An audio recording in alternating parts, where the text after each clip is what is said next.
Oh, I'm sorry.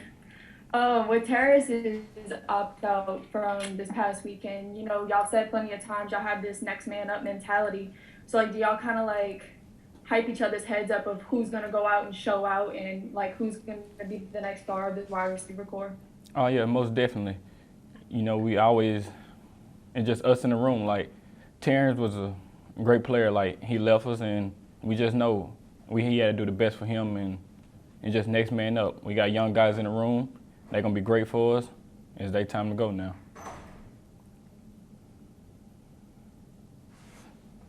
Hey, Jaray. Obviously, this Alabama game was originally supposed to be played a couple weeks ago, got rescheduled.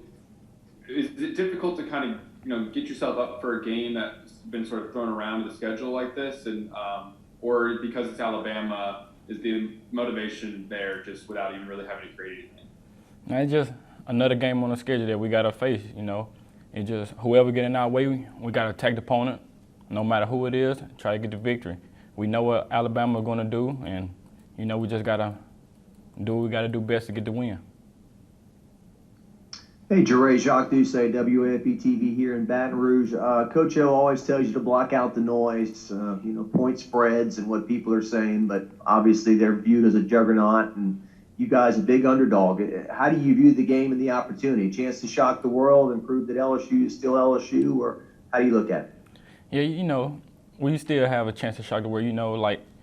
We just got to play the best of our ability, offense, defense, and special teams.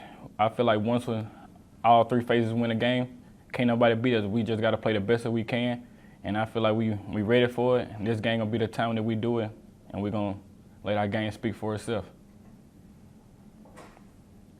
Hey, Jaray. Obviously, this is a big week for both quarterbacks and TJ Finley and Max Johnson. I was just kind of curious if they've both been kind of receiving first-team reps this week, and just kind of what have you seen from them since obviously the A&M game where kind of nothing really went wrong for the offense. What have you seen from those two guys?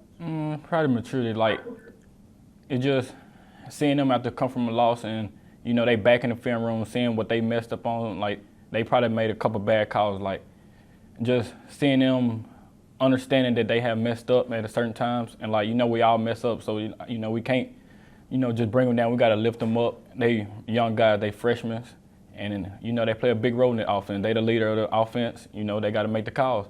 So we just gotta just bring them up, and I feel like they're gonna be ready for it, as like they always are. Cordell Flott seemed to really have his best game of the season this past weekend. There you are nodding your head. Was there something that in the lead up to that A&M game that made you think that might come from him? Because he struggled, but Orgeron had sort of expected him to have a really good year. Well, Cordell Flott, he's a great guy. He don't really say much. He's a hard worker at practice.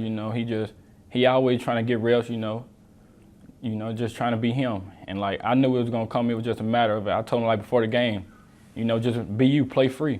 And as you can see, the outcome he did, and he did his thing. Hey, Jaray, on the opening drive of the game, you caught a nice pass, big play. Second half, I think you caught a crossing route for a 26-yard play. So we've seen the big plays are there. What's the key now to kind of stacking them together and making them more consistent so you can, drive for touchdowns? It just really just me, getting my route and just getting open. I got to stay consistent with that, get my right dead on routes, and, just getting the winner so my quarterback can see me. I think it's just me, getting quicker into my routes, getting in and out of my breaks, and I feel like I do that, and then you will see more.